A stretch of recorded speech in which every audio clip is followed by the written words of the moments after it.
I'm just trying to see, you know me, head in the book now, looking for the biggest Kuchar number. It'll put it this way: the Kuchar number will be there in 10 minutes. Don't worry about it. You never know. Mayo experience. Mayo experience. Mayo experience. Mayo experience. Experience. Welcome to the Pat Mayo Experience, presented by Underdog Fantasy. Code Mayo at Underdog Fantasy right now will not only get you a deposit bonus of up to $250, it'll allow you to get in on the PME Cup for the FedEx Cup playoffs. I did a draft, or went over the results of a draft on Sunday's research show for the Wyndham Championship. So time to hop in. It's almost half full already. By this time next week, it'll be almost completely closed. So if you want to get in on the draft, I suggest you do that right now. Geoff Fienberg on the line to talk through the Wyndham Championship picks and bets with me and to recap the Olympic Games. Jeffrey, the final round of the Olympics is either the best or the second best final round of the season. I mean, you could probably put it up against maybe some final rounds in recent memory. Like, it all kind of blurs together at the moment, but it's probably it'll probably make a short list of one of the better final rounds in the last few years. I mean, we got the great duel at the US Open, which was exciting, but this had a lot and had a lot more, because what in having a lot more is ironic in having no FedEx Cup points and no money on the line, and everything we said about Olympic golf essentially got rocket fuel poured on it. And as you said, Pat, by the time we're out of Australia in 32, like this thing might already be cemented, but it is on the verge of hardening in that cement in terms of my opinion on legacy implications. Well, I think we really benefited from the names involved. So I was trying to go through my mind of what were the best final rounds of the year. And I do think that the U.S. Open probably wins because it's the U.S. Open. Rory versus Bryson. Bryson makes the amazing shot. You get the missed short putts by Rory. Everyone kind of wants Rory to pull through, but everyone's still kind of rooting for Bryson because he's just skyrocketed in popularity this season over everything else. So that was a really fun one. This one reminded me of the Players' Championship, which ironically is the course that I kind of comped Le Golf National to. The only difference I would say between this Scheffler comeback and the Scheffler comeback at the Players were the actual names that he passed on the leaderboard this time around. At the Players, it was Xander, it was Wyndham Clark, and it was Brian Harman. This time around, you're talking about Rahm, Fleetwood, Hideki, Rory, like the real who's who, and Xander, who just became a non-factor on Sunday. But it was just so impressive to watch him just go nuclear on the back nine. There are a couple moments where I'm just like, okay, like you're Tiger, like Tiger makes this putt, or Tiger would do this right now. And in my head, I'm saying those things, and then he's answering the bell on each one. Now, I'm not calling him Tiger, but it literally felt like there are moments like players go nuclear and they take over a tournament. It is not so often, as you mentioned, that it has the names that this one had for you to pass. And because it was him, it felt different. 17 was insane. What was that? 15 where he stuck stuck it to a foot. 17, he hits it out of the rough. He hits the putt, like all of it. And I'm not going to lie, like there are a lot of things, scenarios playing in my head, even as Rahm started to falter. Scheffler getting up there really wasn't one of them until like, holy shit, him and Rory are fucking here. I don't know. It was incredible. It really was. Unfortunately, Pat, here in Canada, we are so lucky with big events in general, and specifically golf, how well we are treated on cable. But this didn't exist in Canada for some. They had a great app, a great Olympic app, like not just for the golf. That app was incredible if you want to watch anything almost in the Olympics. but an epic fail, in my opinion, for what happened on TV by the Olympic Network Consortium here in Canada. So I don't know. Like, we needed Corey Connors to be fighting for bronze to get some actual real TV time yesterday. I think it was better than the US Open, and I took horrible beats on both of them. So my opinion fucking counts. So you had Tommy and Rom? Yeah, and Tom Kim. There's a moment yesterday I thought I was full podium. I thought I was full fucking podium. Not actually, but it was like, oh my God, like that's a range of outcomes. And everyone's kind of cheering for Tom Kim to weasel a medal because of that shit. But then, he fell off. But yeah, I mean, holy shit. Any stones being thrown at Tommy, like, people need to chill. He played fine. He hit the number I thought he needed to hit to win. I didn't anticipate like full nuclear. And then obviously I thought that number was way wrong when Rahm started getting really hot. One of the most embarrassing golf performances in a long time, what John Rahm did yesterday. Well, like, I don't know where. I mean, maybe I'm the one that can quantify it versus Rory because I had pretty significant money on both of them. But that was just a travesty. That was just a travesty. Yeah, I don't understand. I don't understand. I swear to God, I don't even know how that's possible. You're John Rahm. Like, Russell Henley wouldn't even have done that. Of note, we will not be doing the FedEx St. Jude Picks show next Monday. It'll be next Tuesday. If you're looking for it, we'll have a special show on Monday. I'll be traveling, so we'll have the season-long power rankings in the tank for you to go early on Monday morning. Then Jeff and I will return on Tuesday to do the picks for the first leg of the FedEx Cup playoffs. Maybe even do a draft. I know Jeff can't do it in Ontario, but maybe I'll go through another one because I'll be in North Carolina this weekend at the Wyndham Championship, so that's my travel day back. It's funny with Rahm. Do you think the lack of playing 72 holes all the time really got to him? No, I don't. The guy's a golfer. He knows how to golf. It's fucking golf. Okay? It's golf. I don't. Because he played well for the first 10 holes or something. And there's grace. You're allowed to make a bad shot. You're allowed to make a bogey. Granted, it started with a miss like 4.5 footer. And then he's the type of guy, I guess he couldn't compartmentalize it. He couldn't be a goldfish. He was like me. Like, memory just spinning like that. It was like, just for a player of that ilk, it's just so disappointing. And I say it, part of the reason I started to cyber John Rahm a week ago as I was trying to cheer him on to win that live tournament that Tyrrell Hatton probably handed to him, right? Like, and he cried. Pat. He cried after winning on live, which maybe should have been a real red flag, maybe the biggest red flag. There are a lot of legitimate places to cry after winning golf tournaments. Winning your first live event and acting like the world counted you out isn't one of them. Winning your first tournament, winning any major, winning after a significant life moment, like, say, someone, a close friend, family pass, or the birth, or anyone close to you going through something, and maybe there is. I'm an idiot. I say dumb things all the time, so maybe something happened that we don't know about, but it certainly didn't come out as he was winning the Olympics by 4. Didn't come out that he's fighting or there's some like off-field story as he's dominating at the Olympics. So I don't believe that was the case. And clearly, as Scotty showed, and I guess it's acceptable, you're allowed to cry when you win a gold medal, when you just played for free. When you played for free and you did what he did. Sup, Mayor. And but yeah, maybe that should have been a red flag. Crying after winning on live, after your buddy like handed it to you, is really weird. And he was in the middle of gas canning that too. So I don't know. He'll still rank high. We'll do my rankings next week. There's a lot of built-in equity because, as I said, this is a guy who, to me, was like in the Scotty Scheffler tier 10 months ago. So anyone I had in that tier to do what they did yesterday was crazy. And obviously, like, I had money on it, so I will like make more mean-spirited jokes. Well, in some ways, like defending Tommy.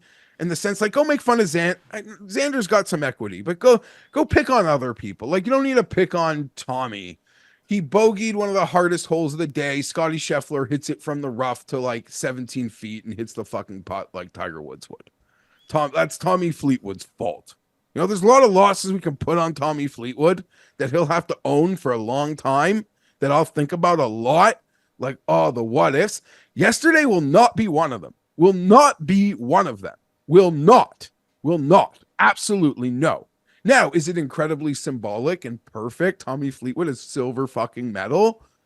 It encapsulates like everything that is Tommy Fleetwood. Yeah, of course it does. There's a lot of people who should be wearing negativity from yesterday, and Tommy Fleetwood is not close to the top of that list, in my opinion. I'm an apologist. Not an apologist for John Rahm this morning. I'm not. I don't know what that was. That was a long-winded lot of words for you asking me if it has something to do with 54 holes. It does not.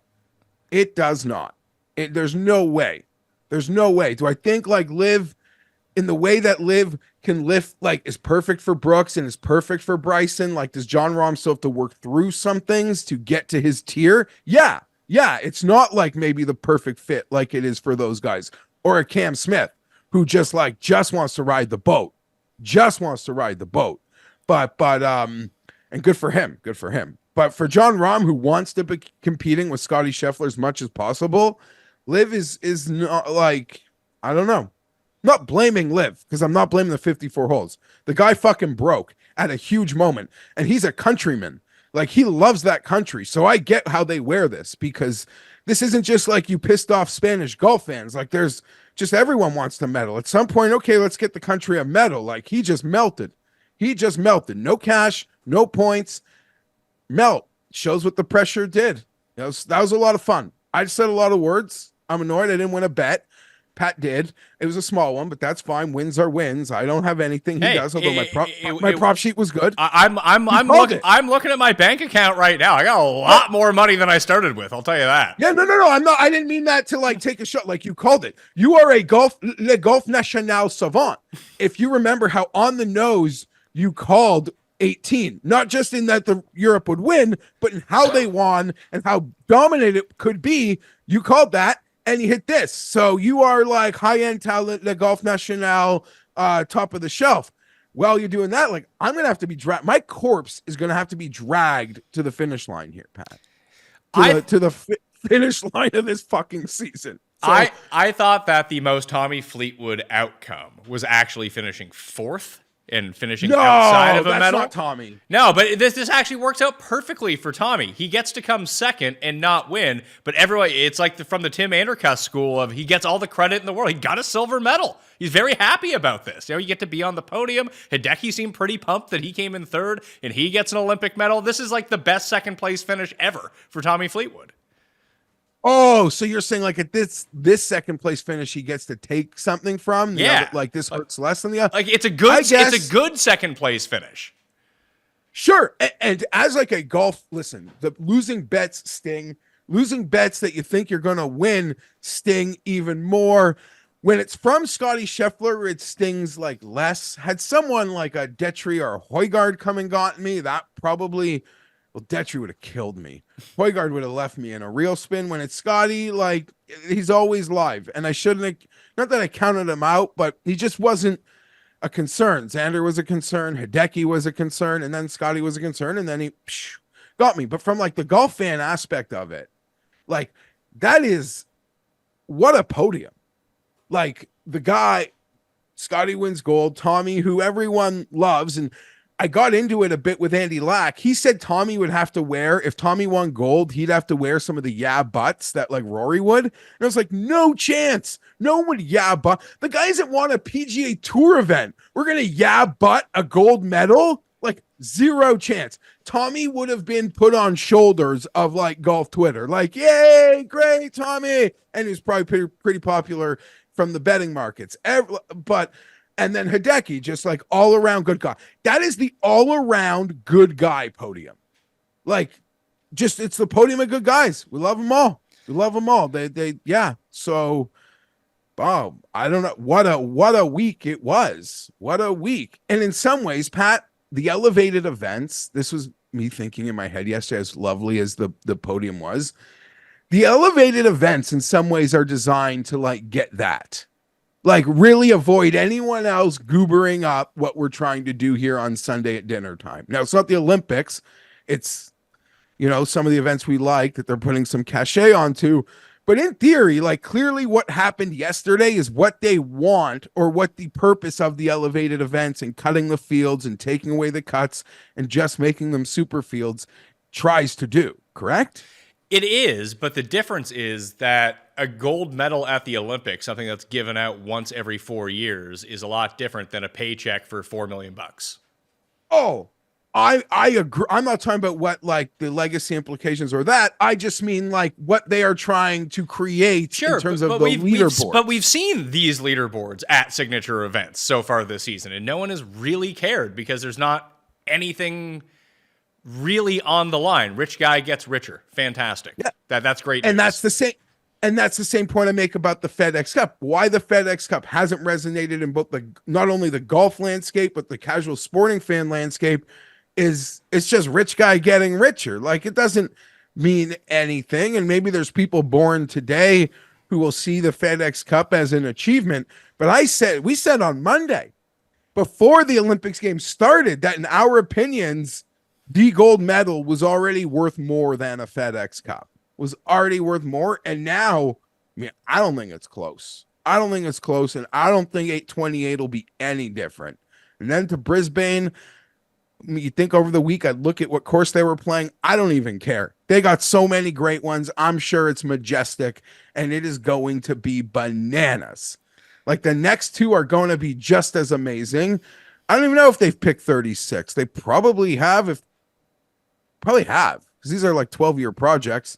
I don't even know who it is, but like it's a preeminent event by the time we're at 36. Other than Canada, we're going to need you will need a Canadian fighting for a medal to show up on your television. They do not have the site picked yet for the 2036 Olympics. Probably soon. Indonesia, Turkey, India, Chile, Egypt, South Korea, China, Qatar, and Saudi Arabia are the bids from... imagine Saudi Arabia gets it. We play at one of those great live courses. And then, oh my God, the memes were everywhere yesterday. Like, convicted felon to gold medalist. Like, what a fucking season.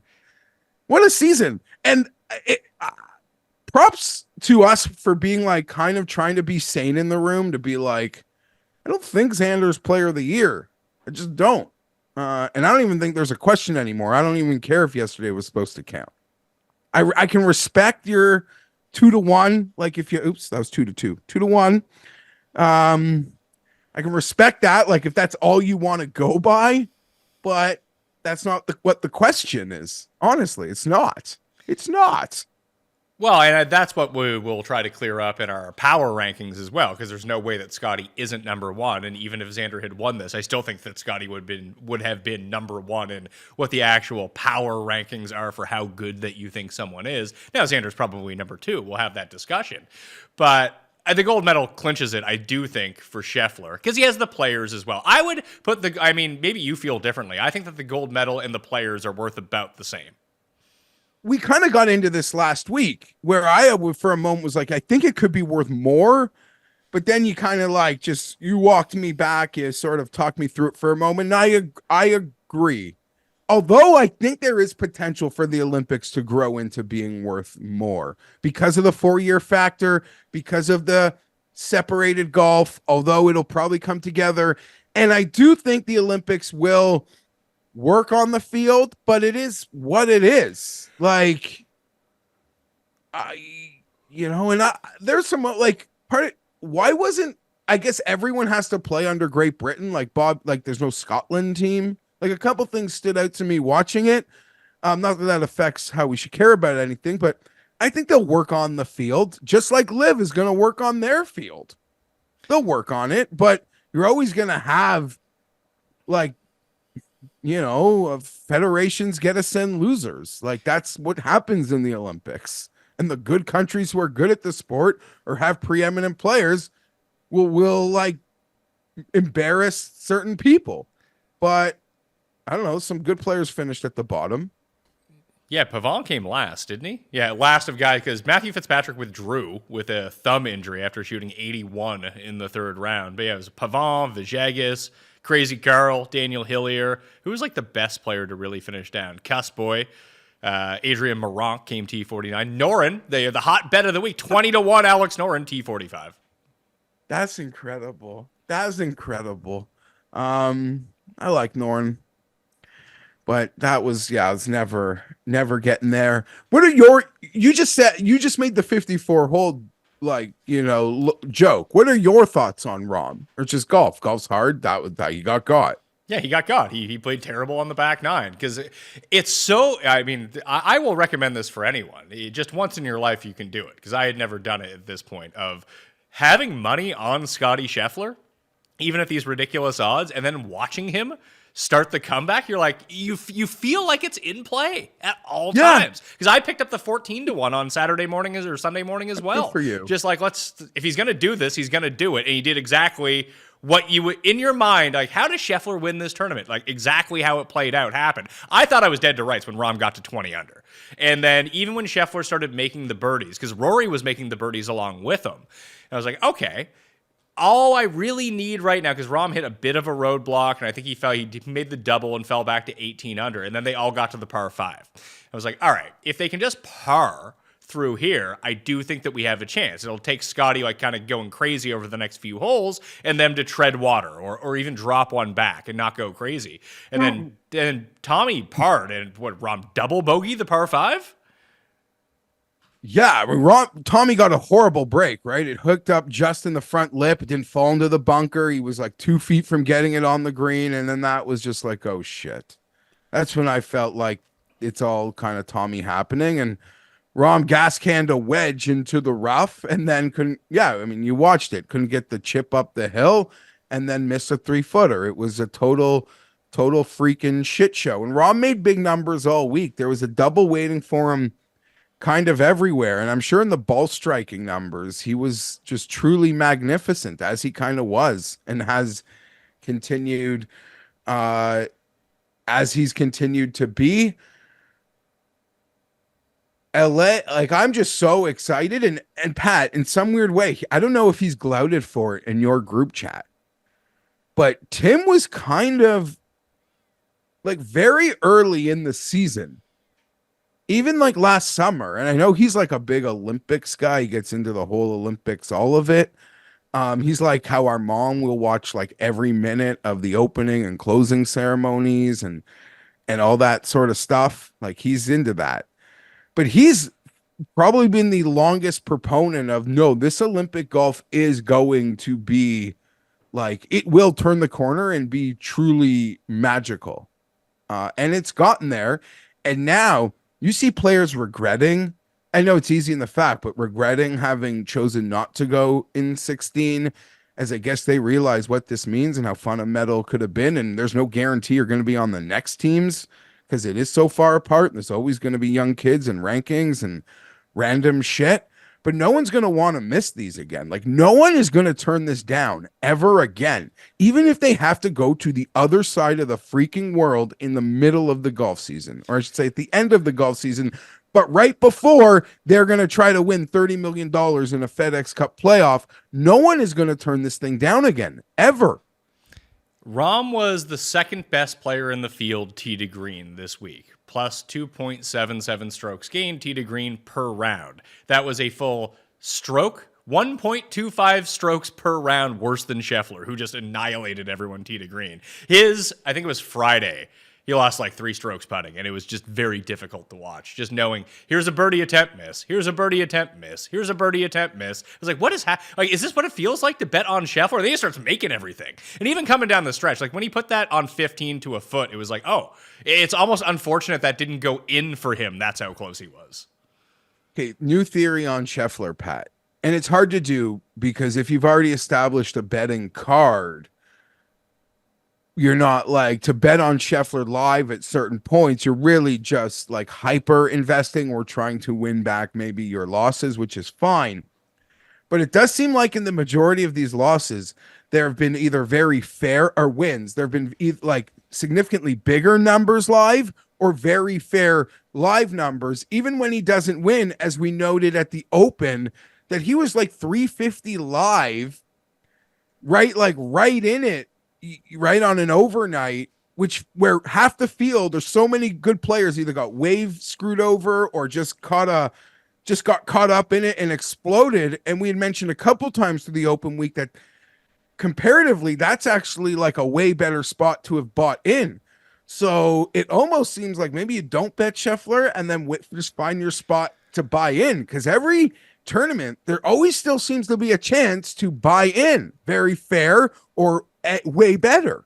Well, put it this way. The 14-1 that I got on Sunday morning is statistically a very terrible bet. There's no way that he should have been 14-1. He should have been like 70-1, considering he was 5 strokes back or 6 strokes back and the names that were in front of him. But you get the Scotty Scheffler boost, just like you would get the Tiger boost or whoever the best player is at the time, that they just refuse to hang a big number unless he is truly out of it to sucker you in. Now, this was a great week for public betting in golf, because even people who woke up on Sunday morning were like, yeah, I'll throw a few bucks on Scheffler here. Maybe he can stage a comeback. But yes, because he wins, the number feels fair, and he's won 7 times. So when you get a 14-1 like that, I think if the players, what was he, 8 back going into the final round, it was like a 20-1. Like normal people are 2,000-1 in that spot.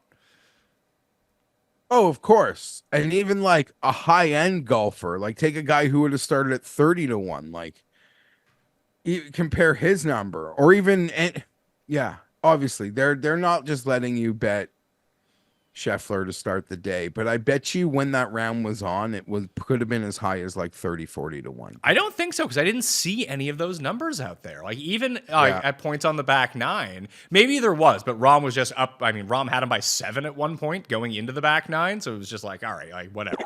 But I know that I saw a couple like 7-1s, 8-1s from like hole 13, hole 14. Lingering out there. I did like how the broadcast really tried to make it seem like Victor Perez still had a chance to win when he was going on his 29 on the back, and be like, there's just too many guys here. Like, not all of them are going to make triple bogeys coming in. No, but I mean, I saw that as, you're going to get that, whether it be any sort of like national open in some weird way, Canadian Open, Scottish Open, like they're always going to focus on like the Canadian, the guy in the field, and then he's making a run, so you're seeing the shots. But I think they were just trying to will the medal, and he finished at 16, and had he gotten one more and Scotty didn't go nuclear, like, I don't know, would have been Tommy Fleetwood needing, like, he would have been one back, and a player who doesn't really win big tournaments, hoping he doesn't make a mistake. So in some weird ways, it kind of was there, other than the best player on earth went nuclear. And like the irony in some ways, I don't even know if I'm using irony properly here, but Scotty is able to go nuclear, goes full nuclear. Rory, in the midst of doing it, puts it in the water. Yeah. Rory's, it was again, like Rory had one earlier in the round as well. Like it's the way, what we talked about 2 years ago, I feel like, when he was just playing so well and couldn't hit a wedge to save his life. Same thing happened to him. Just 2 really bad wedges, and that was the end of his tournament, because he was right there, going crazy with Scheffler. Yeah, no, they were on parallel crazy, except where Rory put it in the water, I feel Scheffler hit it to like a foot. He did. Yeah. He and Tom Kim both stuck it on 15. Tom Kim will get his chance to get out of military service at the Asian Games next time around, I think. Oh, yeah, he'll dominate in Asian Games. He will dominate in Asian Games. And it seems like they got a little more time. There'll be plenty of Asian Games for Tom. Maybe even in a major in there. Anything else you want to talk about from it? The clutch, I thought it was a pretty clutch putt from Fleetwood on 18 after he blew it past on the birdie putt, or was it the birdie putt, birdie chip, whatever the hell it was, to clinch the silver medal. Because if he misses that putt, it's a playoff with Hideki. He was just he hit a lovely shot into 17. It was just too much out of that lie, because he was in a much worse lie than I thought Scheffler was, and it landed pin high and skirted off the back, and you could tell watching it he didn't like the chip, and he's an excellent chipper, and he just didn't feel comfortable about it. And then when watching it closely, it seemed like he was still taking a little time. And then he kind of stepped in like Billy Horschel on a putt and just hit it. And he didn't hit it well at all. So that fucking sucks. And he almost hit that putt. Yeah, it was just beautiful. It was great. Like next time will be probably even better. Probably even better. Passion, drive, patience. The formula for winning championships is also what keeps your ride or die alive. eBay Motors has everything you need to maintain your vehicle and level it up to peak performance. Supercharger, exhaust kits, LED headlights, and more. Whether you're into speed, power, or style, eBay Motors has you covered. With over 122 million parts for your number one ride or die, you'll always find exactly what you're looking for. And with eBay Guaranteed Fit, your part is guaranteed to fit your ride every time or your money back. Because with eBay Motors, you're burning rubber, not cash. With all the parts you need at the prices you want. It's easy to make your car the MVP and bring home huge wins. Keep your ride or die alive at ebaymotors.com. Eligible items only, exclusions apply. Everyone who tunes into the Pat Mayo Experience knows from time to time I like to talk to you about some health supplements that I end up taking, and I've been doing Timeline's MitoPure now for about a month. Feel great?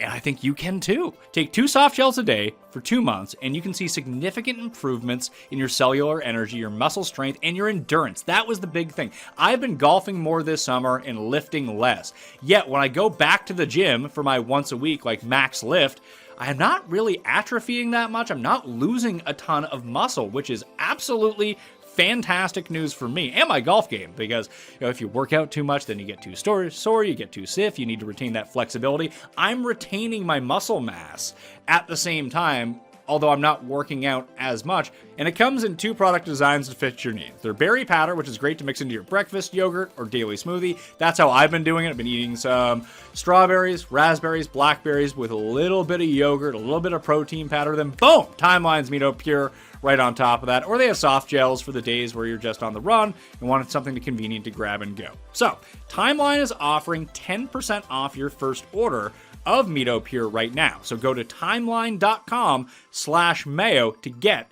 that 10% off. All right?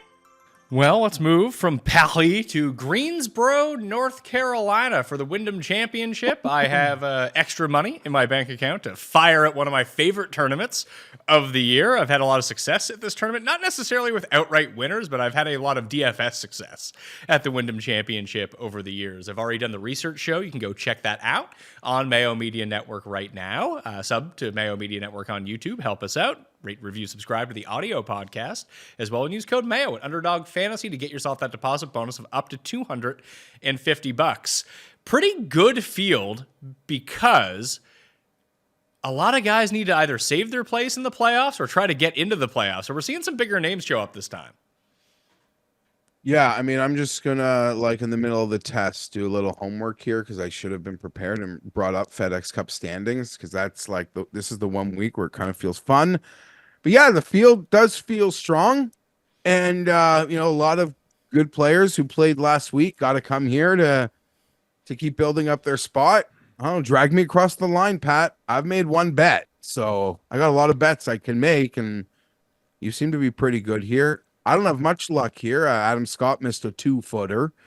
That's a recent memory. I had 3. I had 3 guys in that playoff, and they all lost to Kisner. Oh, that's a worse beat. And I had Henley, who was winning that tournament and missed the playoff by a stroke because he bogeyed 18. You know who else is a total whisperer of here? John Rick's boy. Like John Hasselbauer's hit like 3 straight winners at this sucker, I think. Something crazy. So yeah, there's a few Wyndham whisperers out there. The field strength is better.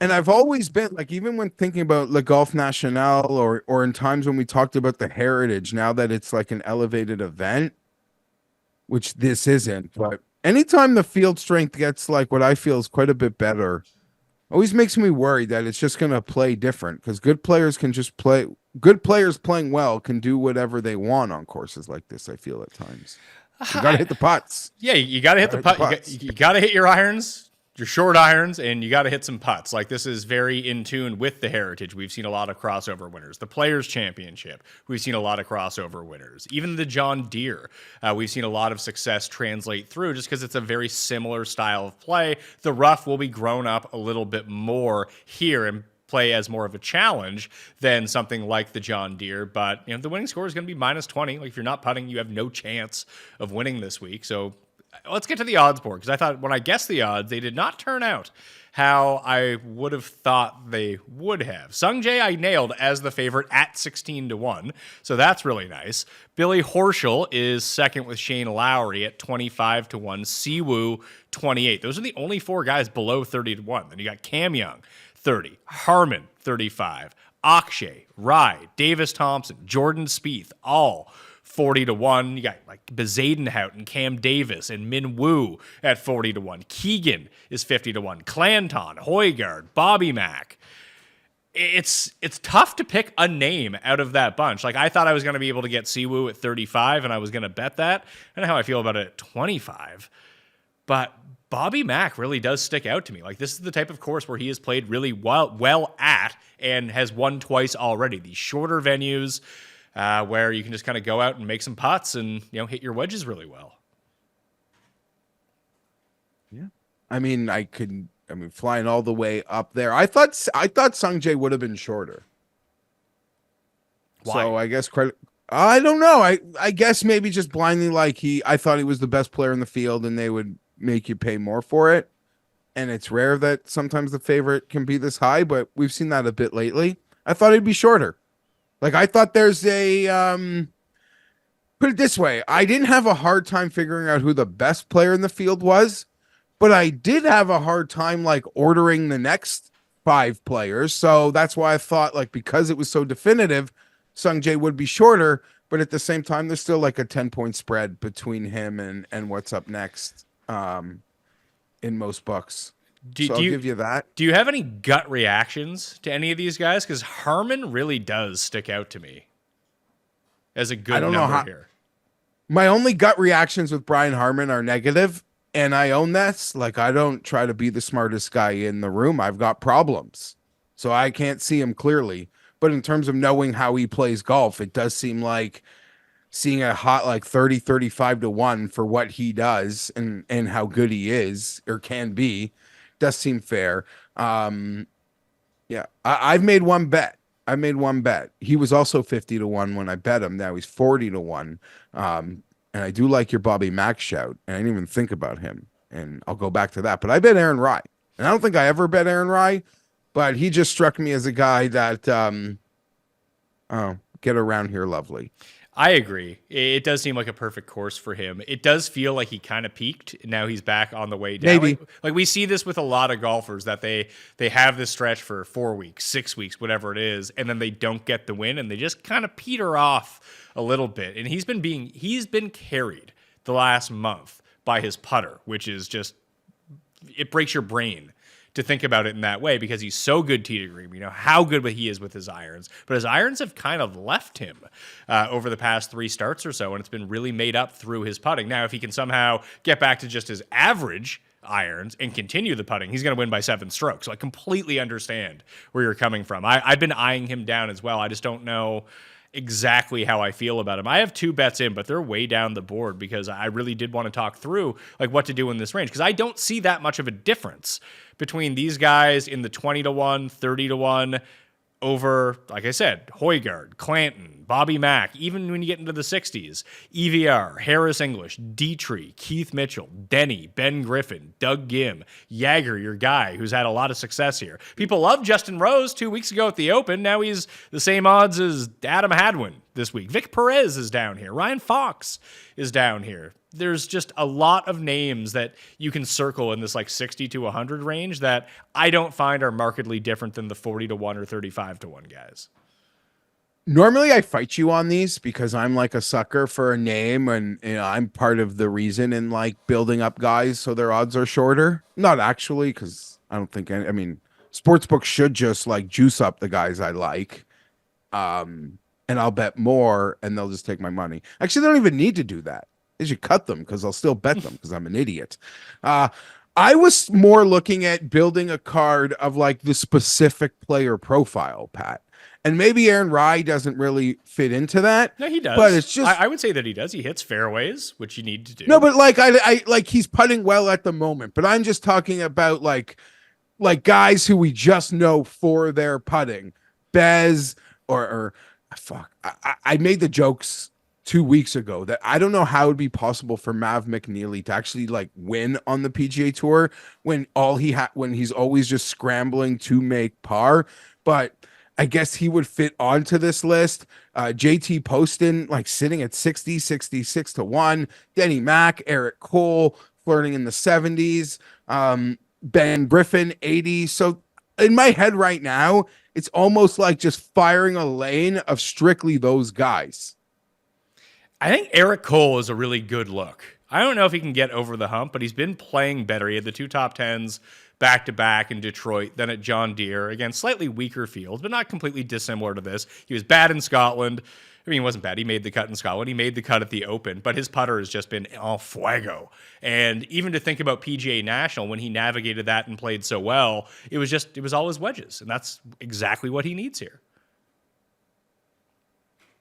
But I would love it. Like Steven Yeager, in theory, would be a guy I would absolutely be running to bet.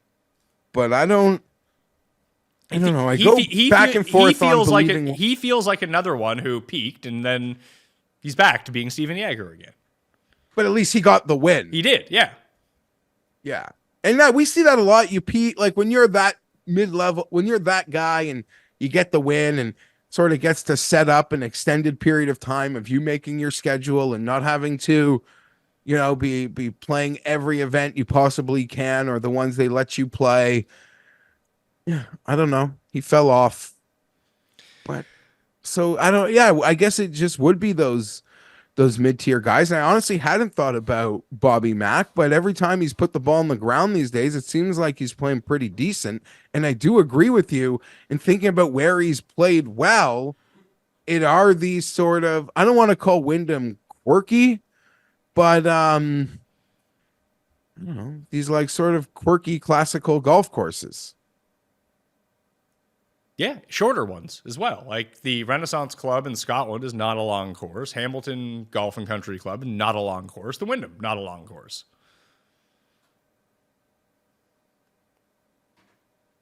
Remember do you remember when Jim Herman won this? Try to forget. We all had money on Billy Horschel, who came in second, and Herman went 63-61 on the weekend. Just annihilated everyone. I might have been the one person without money on Billy. I still lost though, because that like or it was so bad that I've completely forgot about it.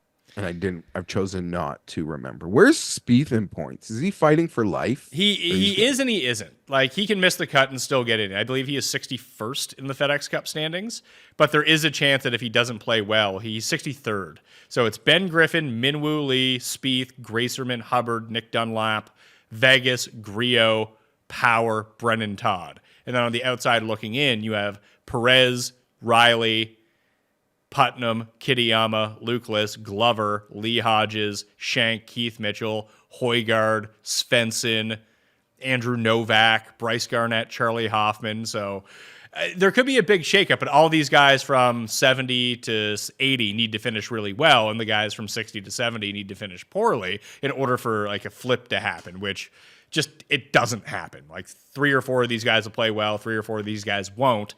But it's mainly, I would say, the guys from, let's see, how much are they up by? So Mark Hubbard has 5,256 points. Oh, sorry, no, I got that wrong. He has 737 points. So he's pretty safe because Victor Perez is almost 100 points behind him. The guys truly at risk really seem to be Todd, Power, Griot, and Vegas. Like those 4 could see themselves bumped out.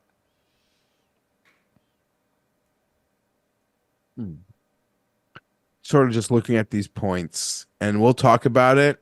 You can tease what you're going to do the fun ranking show coming out next week, but I don't know how many. Victor Hovland's going to play one FedEx Cup event and go home.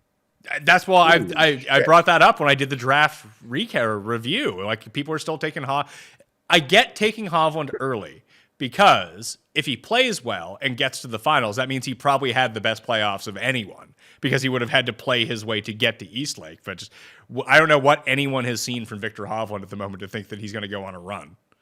No, I actually think Victor Hovland desperately, it's like a horrible vacation that you've been on. You like cannot wait to just like get me the fuck home. Like I need to get home. Working through it on the golf course will not help me. And he'll go be a weirdo in his lab, and I'm sure it'll be interesting to see how the three of us decide how to rank him. And because there was grace right there when you, Steven, and Powers did the rankings almost many months ago, there was still like grace for Victor, right? Like we still have to give him grace here. I don't know, man. Now that we're at the end of it, it'll be a bit less grace, at least certainly from me. Wow, I can't believe that. I can't believe that. That just shows you how bad he is. But I went looking for Bo Hostler's name on that list, and with what his odds have been in some other events not too distant past, I'm shocked at how low his odds are this week. I know you always make the joke like I'm a Hostler guy. I don't think I brought him. You bring him up about me more than me actually bringing up, but I did today on this golf course go look for his odds. Yeah, I mean, I don't get why you would bet on Hostler. Literally every other player around him is better in the betting board. That's like a fair point. I'm just saying, like, there was a time this year where he truly was in that like 50-60 part of the board in these fields. Yeah, which I don't quite understand. Like, why is he the same odds as Griot? Rio hit and miss coming around. Yeah, I get that he's level. hit and miss, but he's also the same guy who has won on the PGA Tour. He just played in the Olympics. Yeah, no, I'm making the case of like how Griot can maybe win this week because I feel like I bet him the week before the Olympics, thinking there could be life. I just saw him on the FedEx Cup list. He's like right at 70. Yeah, he needs 68. he needs a week here in order to get himself in. Seamus Power, very much the same way, who's also the same odds as Bo Hostler. We don't need to be talking about Bo Hostler at the moment. Some of the other guys that I was looking up as we were going through this, like maybe it's so much recency bias that I'm buying into, but based on some of the names that I've seen win here in the past, I think I might have to bet on Matt Kuchar. I mean, in terms of the player profile that I say wants to take up all, if not the majority of my card, like he is that. It's like the Kuchar profile. Yeah. What is his odds? 100-1? Yeah, in some weird way, like I'd rather bet on him than some cool younger guys at the same number who I'd never rather bet Kuchar than at any other point in life. But we're here. Yeah, Ben Silverman's another one who I think should have some decent run at this course. Your neighbor, you know, he hits fairways, he hits his wedges, he putts. Like that's all I'm really looking for at this course.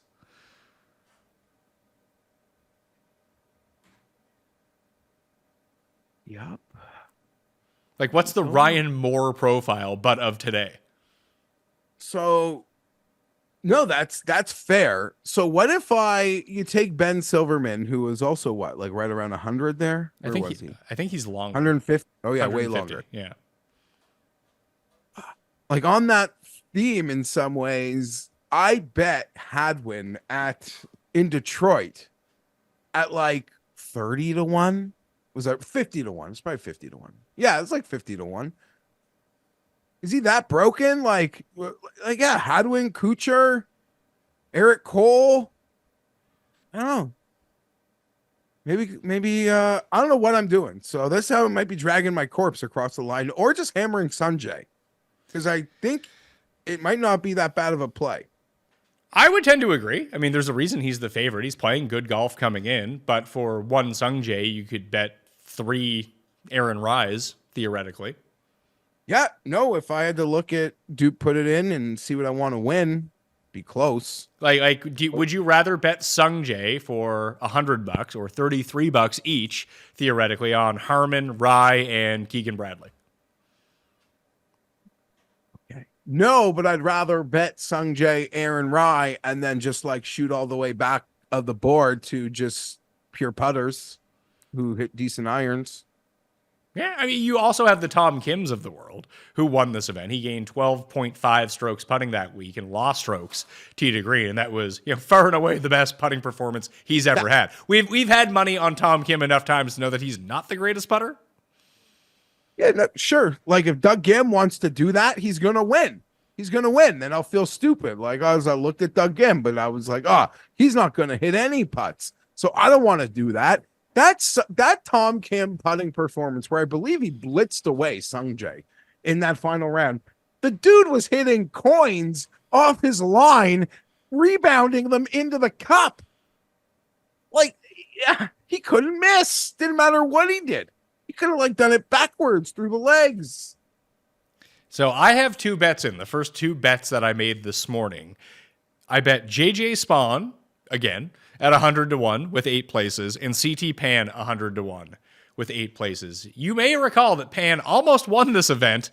Who the hell won that year? Now I can't remember. But he put it at a bounds on the 72nd hole as the leader. But then he ended up winning Heritage the next year over DJ. Like just a lot of, especially because of strength of field at the time for the Heritage, just a lot of crossover that way. And Spawn has just been playing really well. He's hitting his irons. He's making a ton of putts. He can't really do anything else. He's been putting. He's been driving and chipping himself out of tournaments a lot of the time. But this is kind of the type of course where you would want him. He's just going to hit the fairway. He's going to dial it in with his wedges. Can he make enough putts?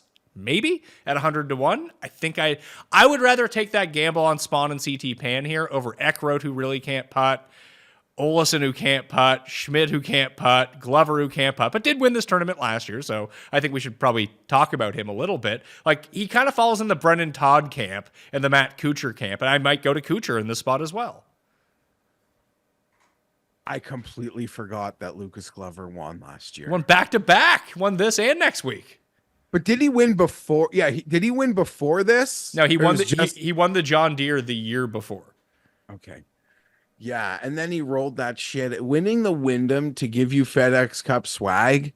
Like, I'll be honest. There are a lot of players who can win this week, and I won't give a shit about them as it will pertain to winning a FedEx Cup field next week. And that's exactly was probably my thinking process when sweaty ass Lucas Glover blitzed us in Memphis after winning here. So here are the players. I'm looking at Fantasy National, fantasynational.com/Mayo, 20% off, get all the stats, and you get that amazing leaderboard app. That's one thing we didn't bring up about the Olympics. A change they could make to the Olympic coverage, no matter what country you're in, because this is a common complaint that I found.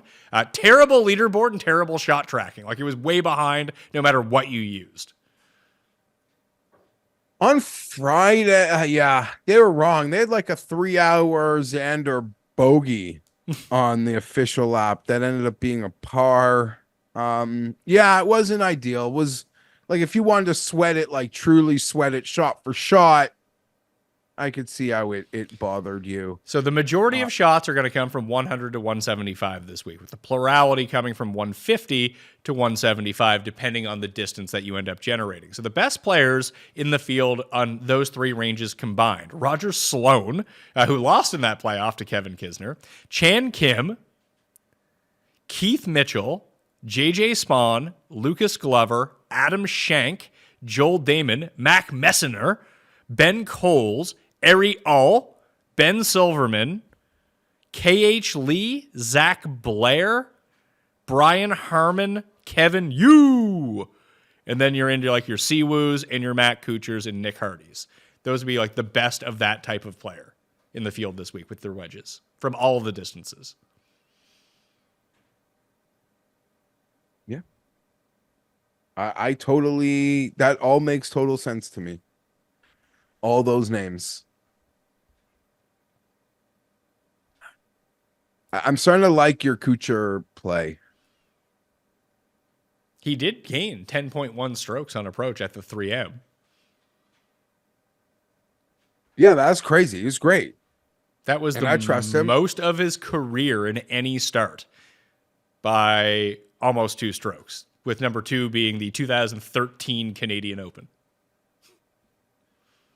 I'm just trying to see, you know me, head in the book now looking for the biggest Kuchar number. It'll put it this way: the Kuchar number will be there in 10 minutes. Don't worry about it. You never know. But yeah, you're right. You're right. Um, it is the Wyndham. For a lot of casuals, golf season Is over. probably ended yesterday. Yeah, it's over. You know, it ended It's at the over. it ended at the Open. Okay, it ended at the Open, but they're like, holy shit, what is this? I think. But you're right. A lot of people probably didn't even know it was happening between the time change and just being lost in a bit of like an Olympic shuffle. All right. You got any other thoughts on this field? Because I'm finding it very tough at the top. And normally I have the guys that I want to take. Just all the guys that I like for this course are all playing this week, and you can't bet them all. No, for me, it's like I could easily end up on Sung Jae because I don't like any of that. I'm just having a hard time, and I really do like him. I don't think 16 is totally unfair. So I could see myself building out like Sung Jae. I've got that Aaron Rai at 50, and then like one or two, be it like a Cole, who are some like Denny Mac, Kuchar, just some like that typical that Matt Kuchar profile of body, like filling out at bigger numbers, filling out my Sung Jae, Aaron Rai card with like a couple guys who just I hope can drain everything. How bad is Poston playing for him to be 66-1 this week? He's playing pretty poorly. Although when I did the research on his win here before, he was playing god-awful coming in and won. That was the year that CT Pan blew. It was the JT Poston year. Ben Ann blew it that year too. Yeah, miscut 3M, miscut at the Open, 30th at John Deere. Yeah, not ideal. 55 at the Travelers, but that was what, a 60-man field? Yeah. Yeah, or 70-man. Okay. Yeah, no, sorry. You'd think like, because I almost blindly hit that this morning. Seems so good. The mailman on hitting the putts, but clearly he doesn't hit it. Well, and still sometimes hit putts, but Yeah, he's still hitting putts at a pretty decent clip here. If I go past 12 rounds in general, and I take a look at putting, and I'll take a look at just this course. So I'll separate by rounds at the Wyndham because it's the first time that they're going to be. I think it's bent at this time, or sorry, Bermuda at this time of year. I don't think the POA is really much to do with anything right now. So for at Sedgefield. Let's see, Sedgefield CC, last 12 rounds on average, just putting in general, strokes gained versus the field per round basis. The best players are Eric Cole, Nikolai Højgaard, Thomas Dietrich, Billy Horschel, Justin Suh, Denny McCarthy. David Skins is on here. I feel like David Skins is having a very underrated year for a guy that I had never heard of before the Honda Classic. I literally only knew David Skins from some like random PGA Tour player profile. Or this guy, like, he does not have the PGA Tour life. Like, you think of the PGA Tour, you think of like, even from the mid tier, like, you know, straight vibing, like even your Daniel Berger is just like chilling, living good on a boat. This guy lives in like a shack with 3 kids, like a true like golf grinder. Every time he makes a putt and moves up leaderboards and brings more money home for his operation, I'm proud. He's But like, yeah, he's was- like a straight nobody who kind of became like, okay, he's not bad. Like you can make a lot of money finishing 40th place every week, 30th place, peaking with good weeks. Like, good for you. Keep it up. is he in the? There's no way he's in the playoffs, right? No, he is. There's no chance, but I haven't looked. He's 103. So he's right by Ryan Fox, actually. He's one spot ahead of Ricky Fowler. Is Ricky even in the field this week? I don't think he is. No. So he's like, yeah, I'm not making the playoffs. Don't worry about me. It's 2 years in a row he missed the playoffs.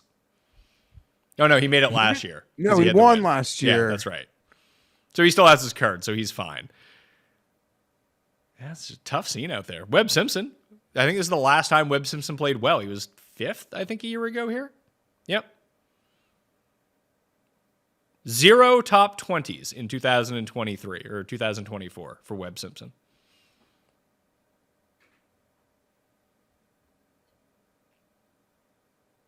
What are you doing over there?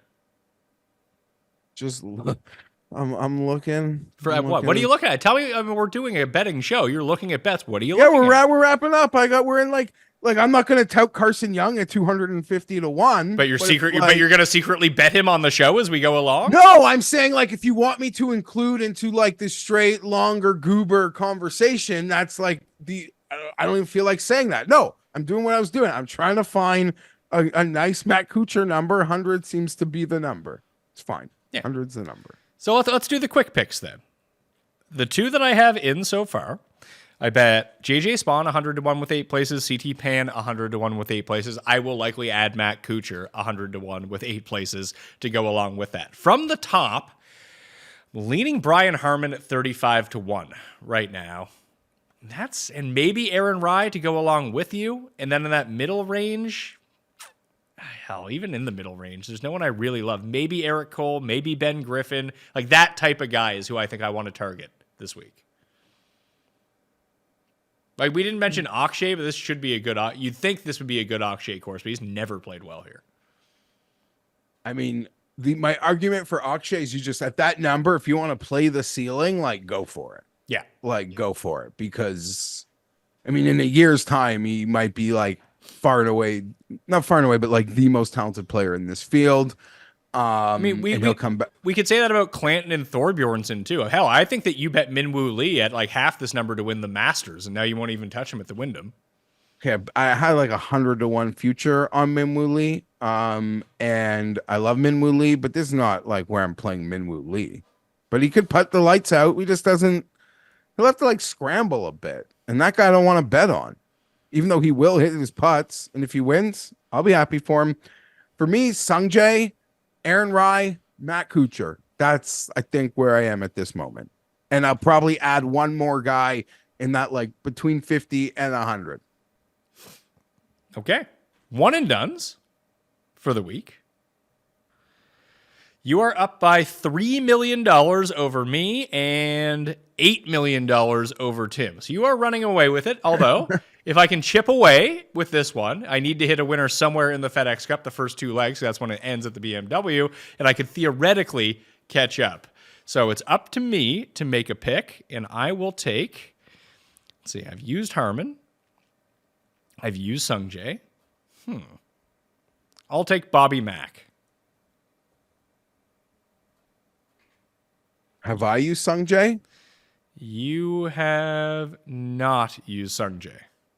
I'll use Sungjae. Okay. And Tim has not given us a pick yet, so I will include that in the newsletter. You can subscribe to that for free down in the description, or just search Mayo Media on Substack, and that will come out on Wednesday evening. All right. That'll do it for us this week. I should probably ask you, how are you feeling about Justin Herbert? Do you want to know the worst? Not the worst, because I give him mine. I feel fine. Like if we want to do a disaster grade, I'm still at like a 4. But like my 4s could be your 14s. You'd think it was like a sign from the gods, but yesterday, like pacing, watching that golf, wanting good for Tommy, Rom putting me in a pretzel. I don't sit down. I re-aggravated mine. And any long-term listeners knows, like, I have battled this. So I can't be here diminishing this. I've got golf balls in the freezer right now, like on a constant frozen rotation. I remember at Fantasy, Pat, I think it was Nancy. That was her name. Yeah, she did not like, I guess in theory, like, yeah, the golf balls that I'm rolling under my foot do not put in the freezer. Okay, fair enough. Fair enough. I'm going to assume Justin has better, and I was able to clear mine up, although it can always flare up. It can always flare up. But I was willing to put mine in a, like, how do you put this? Like, I can get rid of it, and I use a golf ball, like a frozen golf ball, frozen water ball. So I'm assuming he's got way better treatment. But if this thing, like, flares up on a game day, you're fucked. Like, you are fucked. You're done. And when you try to play through it, you tear it. You tear it. Gates tried to play through one, I think in 2010, played great for a few weeks, just ended up tearing it. And then you're done. So it's serious. But for clarification, my source in the Bolt, at the Bolt, tells me it is not plantar fascia. It is an injury to the plantar fascia. And those are two different things. Those are two different things. So, I mean, you gotta get that thing calm. You gotta get it calm. McCon- and no coincidence, my flare up happens after he's diagnosed. Ladd got hurt too, didn't he? I don't know. Didn't seem like much. Whatever. This is the time. This is the time. This is when things, we're gonna get banged up. The sad thing is, I think it was July 31st at nighttime. I said to myself, okay, looks like we got out of July clean. Like, you take that. And people, I do not take like every day in training camp, come out of it clean is like a blessing, Like, truly a blessing. And when you get a Schefter tweet saying your quarterback is hurt, the fact that it's like a 2-week thing, you could argue is best case scenario. Because I see that tweet and I see the carrier pigeons delivering the tweet. And my first thought is, oh my God, like this is Ryan Tannehill, no contact, training camp, all like horror stories start running through my mind. And I can make an analogy that would have me win votes, but Tim also wanted to build an underground facility to play golf in. But I mean it. Like seeing Schefter tell me it's 2 weeks kind of felt like when I was in university, I've told before, I had a little thyroid cancer. We had to snip that sucker out, snip. But when the doctor's like, you've got cancer, you're like, thyroid cancer. It's like one of the easiest things to deal with and you'll have no problems. You're like, yeah, okay, that's good. And then I use that to like not have to do any work in my senior year at school because I got like a note from Toronto General and it says this guy got cancer. That's what it felt like. Like it was bad news, but it wasn't like the worst news. A Schefter, people who have my brain and you see a Schefter tweet that says your quarterback is hurt, like you're thinking like it's over, like you're done, like, say your goodbyes. And then you see it's 2 weeks. Thank God. Okay. I'm crazy. Yeah. That will do it on the Pat Mayo Experience. Jeff and I will return with Matt Vincenzi next Monday for the Power Rankings. And then Jeff and I will be back on Tuesday with the FedEx St. Jude. I'll be back on Wednesday with Tambo. We got more football this week. We got some cuss corners. We got some brackets. A lot of fun stuff on the Pat Mayo Experience coming up. So please sub to Mayo Media Network and subscribe to the Pat Mayo Experience audio podcast as well. Okay? I'm Pat Mayo. Thanks for watching. I'll see you next time. Pat Mayo Experience! Experience!